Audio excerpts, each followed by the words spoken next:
Hello, Oakwood family.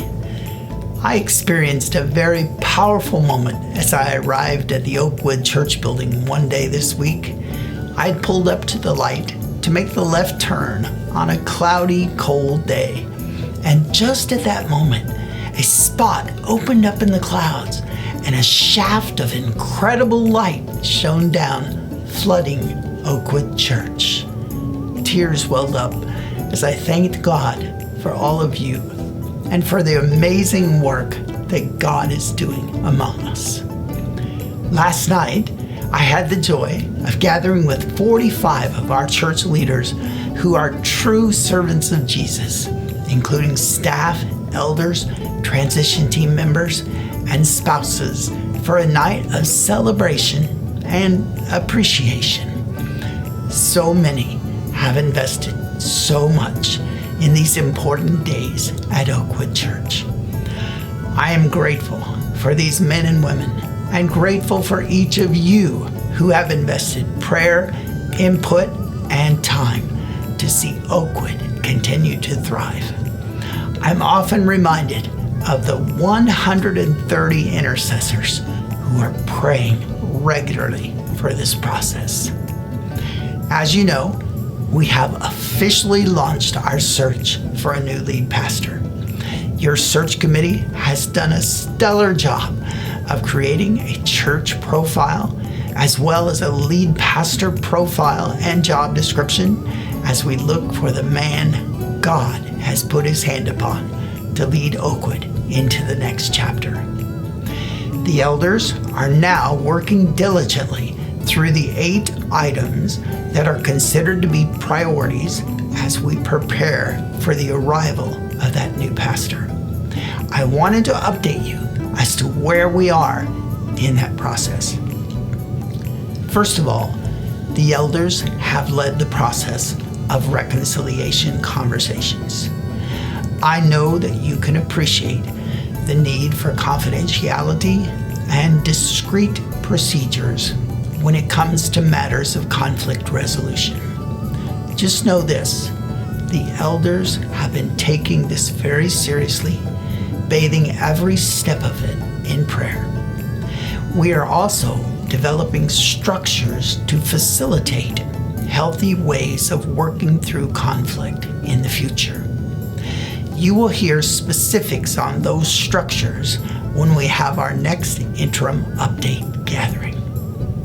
Number 2, Monday night, the elders, along with input from the staff, will refine the proposed vision, mission, and value statement for Oakwood. I assure you, these statements reflect the input you have provided through the interviews you participated in and the surveys that were completed. Number 3, Monday night, we will also begin intense conversations about making significant bylaw changes. Now remember, bylaw changes are a congregational action, so you will get the final recommendations in plenty of time to study the proposals and then vote on whether to approve or not. We're hoping to present at least some of those bylaw recommendations to you at the annual meeting in July. Number 4, staff support was a high priority in this process. We have established a staff support committee led by Karen Johnston, who will make it their focus to come alongside our staff to encourage and support them in ministry. Hey, they even brought us muffins just last week. Number 5, clarifying the role and ministry of elders has been important. I can assure you, these men are humble men who love Jesus and you and are more passionate than ever about shepherding the congregation. Part of the recommended bylaw changes further clarifies the role of the elders here at Oakwood. Number 6, we've been working hard to clean up our church membership rolls and database. What a big job. Our admin staff and volunteers have been investing many hours into getting the correct information into the system. Number 7, worship is such a vital part of who we are at Oakwood Church. We learned through our interviews and survey that we needed a clarifying conversation about worship at Oakwood.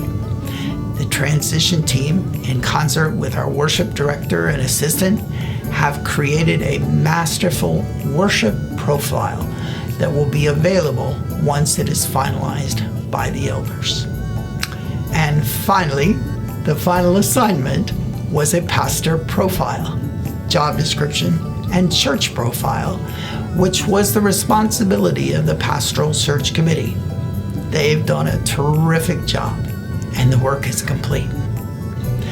As you may remember, there were a secondary set of 8 items that needed attention as well, but not with the same urgency. The good news is we've addressed most of those as well. We've been working hard to strengthen channels of communication here at Oakwood, including the weekly fridge notes handed out at service each Sunday. Our student and children's ministry have continued to grow under the leadership of our interim directors.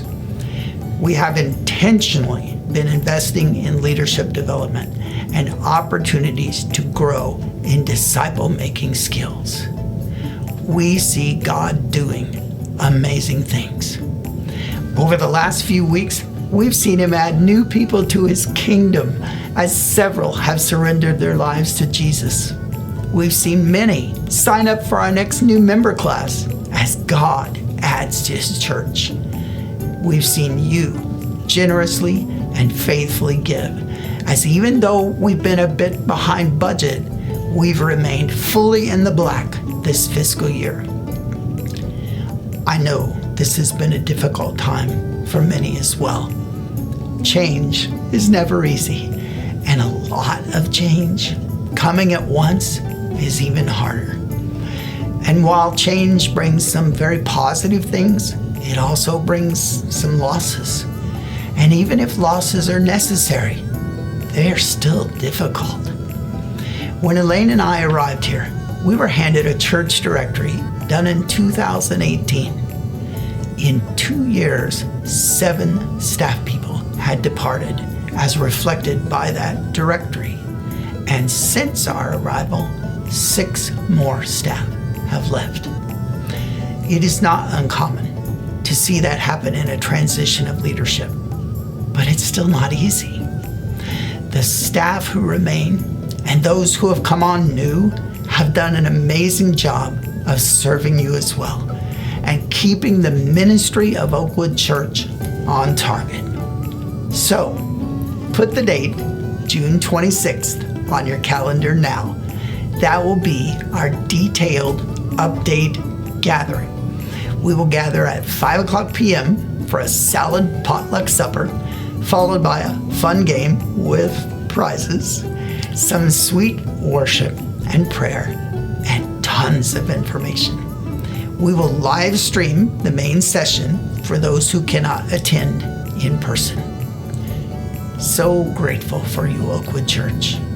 I can hardly wait to see what God will accomplish through you.